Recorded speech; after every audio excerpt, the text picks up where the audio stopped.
제가 인사 문제도 검찰 인사는 뭘 그리 어렵습니까? 또 각종 개혁 조치도 검찰이 관계된 건 뭘 그리 복잡하고 어려운지 모르겠어요. 이게 다 업보죠, 업보. 저는 뭐 극단적으로 그런 생각이 들기도 합니다. 검찰이 하도 저지른 업보가 많아가지고 마녀가 된 거 아니냐. 뭐든지 미운 거예요. 뭐든지 믿을 수가 없어요. 제가 어찌 보면 이 마녀 같은 진짜 마녀 말이에요. 가짜 마녀 말고 검찰에 가장 많이 당했다고 생각해요. 제가 기소된 것만 한 20건 되는 것 같아요. 20건. 문제만 되면 증거 뭐 없어서 다 기소해가 너 한번 고생해봐. 그리고 혹시 코드 맞는 판사 있으면 유죄 받아가 너 한번 죽어봐. 제가 2002년부터 시작된 일이죠. 제가 검찰이 관련된 소위 파크뷰 특혜 분양 사건 그 폭로했다가 그때부터 검찰과 야긴이 시작됐습니다. 그 PD가 와가지고 우리 하필이면 그 전에 막 나 검사인데 뭐 이렇게 전화하다가 안 돼가지고 제 사무실에 난 인터뷰하려고 있었는데 그때 마침 콜백이 온 거예요. 저끼리 와 나 검사인데 그걸 막 통화한 게 옆에 있네. 이따가 나 오후에 재판 준비를 해야지. 나 바빠 죽겠네. 이따 하도 뭘 희한한 나도 모르는 얘기 하고 있길래 가서 나 한번 들어봐서 카메라에 대고 하여튼 뭐 그래서 결론은 검사를 사칭 범죄로 질문을 가르쳐줬다. 검사 이름 가르쳐줬다. 그러니까 너 공범이다. 그때가 시작이었어요. 저를 잡는 게 목표였죠. 진짜 이 전화하고 나 검사인데 말이야 너 나한테 사실대로 이렇게 봐줄게 뭐 이렇게 전화해가지고 이게 다 불어버린 거죠. 그 시장이. 그 사람은 처벌도 안 됐어요. 나만 처벌됐어. 그게 시작이죠. 파크뷰 특혜 분양 사건에는 검사들이 관련이 있었죠.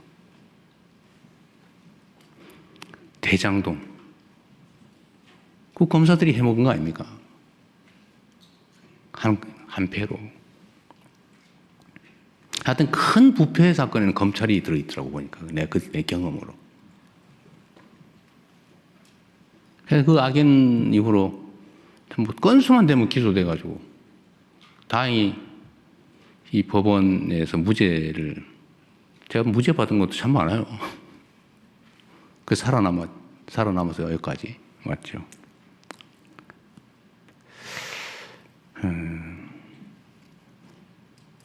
근데 검찰은 첫째 문제는 있는 사건을 덮는다. 그래서 그 얘기했죠. 사건을 덮어서 돈을 벌고 사건을 만들어서 성공한다. 없는 사건 만드는 것도 실력이에요. 막 쥐어짜가지고 뭐 그러다 막 자살하고 죄진 사람 잡아다가 넣고 봐줄 테니까 한번 얘기해봐 이래가지고 조작해가지고 없는 사람 집어넣고 하여튼 덮는 것도 힘이고 만드는 것도 힘이죠. 근데 이걸 너무 많이 해가지고 결국 온 국민들이 의심하고 검사는 아무것도 하지 마. 지금 그렇게 된 겁니다. 제가 권력이라고 하는 건 부패나 남용의 가능성이 얼마든지 있기 때문에 그래서 삼권 분립도 하는 거예요. 한 사람이 다 권력은 위험하잖아요. 견제와 균형을 이루어야 된다. 권력은. 언제든지 부패하기 때문에 남용되기 때문에 그래서 남용의 여지를 줄여야 된다.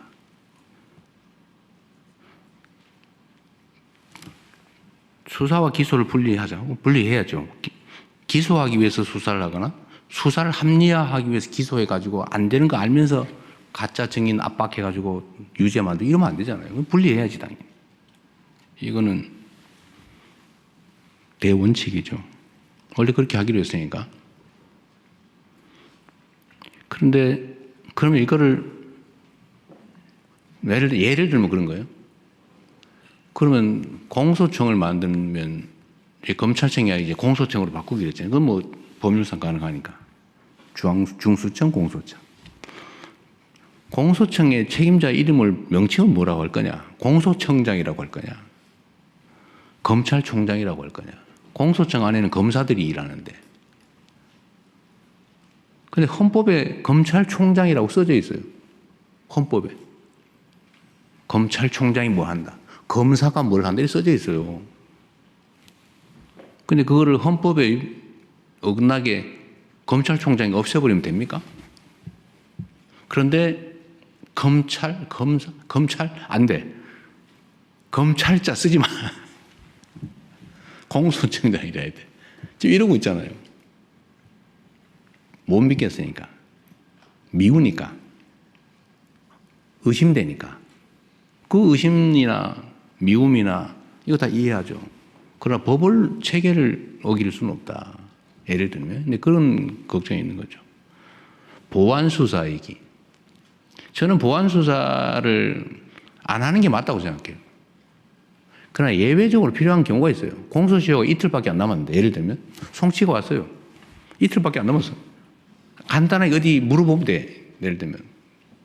그런데 이거를 보완수사가 전면 금지가 되면 경찰로 다시 보내고 가는데 이틀, 오는데 이틀 하고 끝나버려요. 예를 들면 이런 경우 어떡할 거예요? 간단하게 확인하면 될 일을. 그런 경우에 남용의 가능성을 봉쇄하고 없애고 아주 예외적인 경우에 남용의 여지가 없게 안전장치를 만든 다음에 그런 거 정도는 해주는 게 실제로 국가 업무를 효율적으로 처리하는 길이기도 하잖아요. 이 검찰개혁의 핵심은 검찰한테 권력을 뺏는 게 목표가 아니에요. 그건 수단과 과정이죠. 진짜 최종 목표는 국민들의 권리 구제예요. 국민들의 인권 보호, 국민들의 권리 구제. 억울한 범죄 피해자가 구제받을 수 있게 가해자를 처벌을 제대로 하는 거. 그거 해야죠. 그거 중요한 얘기잖아요. 억울한 피의자가 없는 죄 뒤집어 쓰거나 지은 죄 이상으로 가혹하게 대가를 치르지 않게 하는 거. 인권보호. 이거 중요하잖아요. 이게 목표지. 누군가의 권력을, 조직의 권력을 뺏는 게 목표가 아니란 말이에요. 그건 수단과 과정이죠. 근데 이게 용서가 안 되는 분들이 있어요. 이해해요. 이때까지 저지른 일이 있으니까. 여하튼 요만큼만 여지가 생기면 악용을 해가 나쁜 짓을 하니까. 의심이 정당화되죠. 그러니까 이걸 봉쇄해야죠. 그거 동의해요. 그럼 어떻게 할 거냐. 그럼 어떻게 예외를 만들고 예외에 대한 안전장치 어떻게 만들까를 막 지금 고민을 하고 이번에는 의제가 아니에요. 이번에 공소청, 중수청 그거는 나중에 더 연구해야 된다 이거는. 그래서 미정 상태예요. 그래서 이건 내가 보니 법안을 안 냈는데 이게 지금 의제가 돼 있어요. 마치 정부는 보안 수사권을 주려고 하는 것처럼 단정을 하고 분명히 주려고 할 거야. 이재명이가 배신했어. 지지철회. 이러고 있어요. 뭐 다 그러는 건 아니에요. 일부. 근데 이것도 뭐 틀린 얘기는 또 아니에요. 포기한다고 딱 깔끔하게 하면 좋은데 거기서 생긴 문제는 어떻게 할 거냐. 더 검토해야 된다. 이번에는 아니다. 이번에는 조직 체계만 하자. 근데 이게 지금 전면에 올라와 있어요. 이거 가지고 막 다투고 있어요. 이게 문제예요. 어려운 거죠. 이거 업보예요, 업보. 누구의 잘못도 아닙니다. 검찰의 잘못이에요. 근데 검찰도 이러면 생각해 보세요. 한 명이 아니에요. 그 2,000명이 넘는 검사가 있는데 그 중에 이런 나쁜 짓 한 검사 몇 명이나 됩니까? 한 10% 될까요? 누가 그러는데 200명 뭐 그렇게 얘기했잖아요. 오염된 권력을 남용하는 또 남용할 생각을 가진 것으로 의심되는 나머지 1,800명은 또는 최소 1,000명 이상 절반가량은 내가 보기에는 내가 검사로서 정말 억울한 사람 없게 국민의 인권을 보호하고 나쁜 놈 처벌하고 내가 평생을 여기 이런 사람이 있단 말이에요. 그 사람 다 그런 건 아니잖아요. 모두 그런 건 아니다. 그래서 이런 걸 다 고려해야 되는 게 정부의 입장이죠. 저는 이 세부적인 내용을 다 물론 다 제가 검토하진 않아요.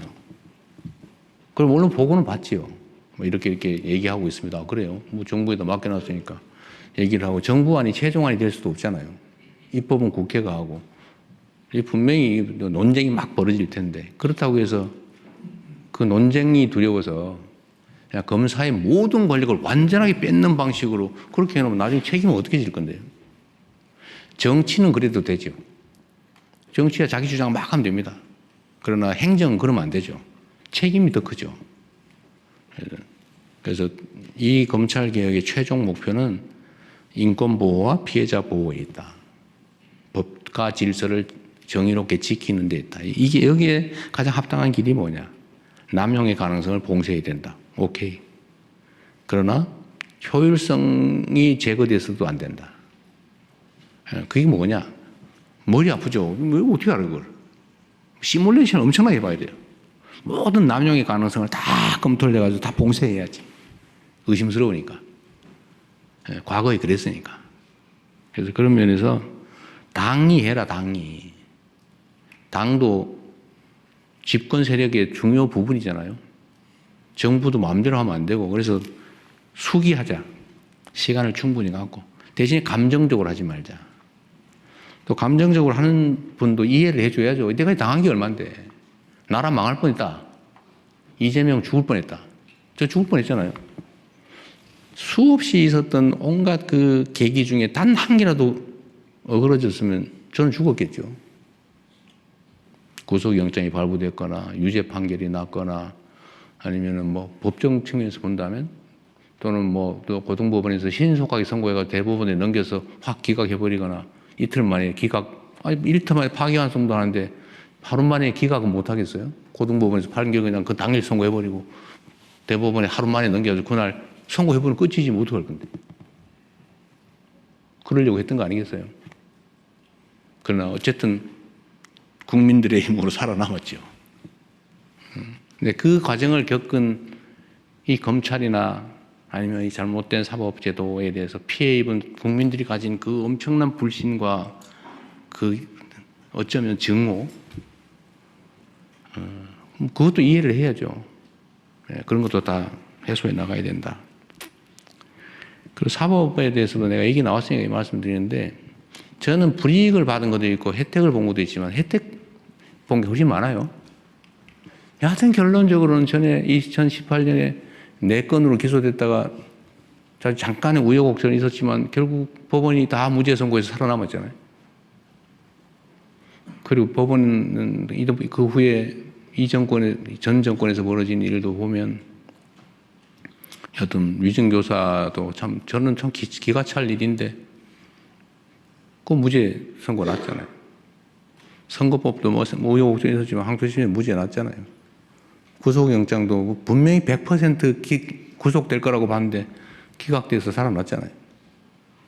그게 이제 법원의 집단지성과 시스템이겠죠. 물론 불이익도 보기도 하지만 그런 점에서 보면 이게 구성원 모두가 그러는 것도 아니에요. 문제점이 있는 걸 제거하면 되는 거죠. 구조적으로 모두가 오염돼서 다 망한 건 아니에요. 검찰도 마찬가지다. 경찰도 마찬가지다. 라는 생각을 좀 해주시면 좋겠어요. 이게 제가 오늘 이 얘기 해가지고 또 막 갑론을박에다가 이재명 못 믿겠다 등등 있을 수 있어요. 그러나 분명한 거는 이거는 완벽한 완성된 안도 아니고 정부도 그냥 그 위원회가 어쨌든 있는데 거기서 반대하는 사람도 있고 찬성하는 사람도 있고 실무자들도 마찬가지고 갑론을박하다가 안으로 낸 거예요. 안으로. 그래서 당과 논의하고 여기서도 아마 의견이 하나로 탁 몰리지는 않을 겁니다. 국민들께도 열어놓고 국민들도 토론하시고 그래서 정말 효율적이고 남용 가능성이 없고 인권보호와 피해자 구호에 도움이 되는 법과 정의와 질서를 유지하는 데 가장 도움되는 효율적이지만 정의로운 남용 가능성이 없는 안전한 검찰 수사제도, 기소제도를 만들자. 말이 좀 길었는데 일이 복잡한 만큼 말이 길었으니 이해 부탁드립니다.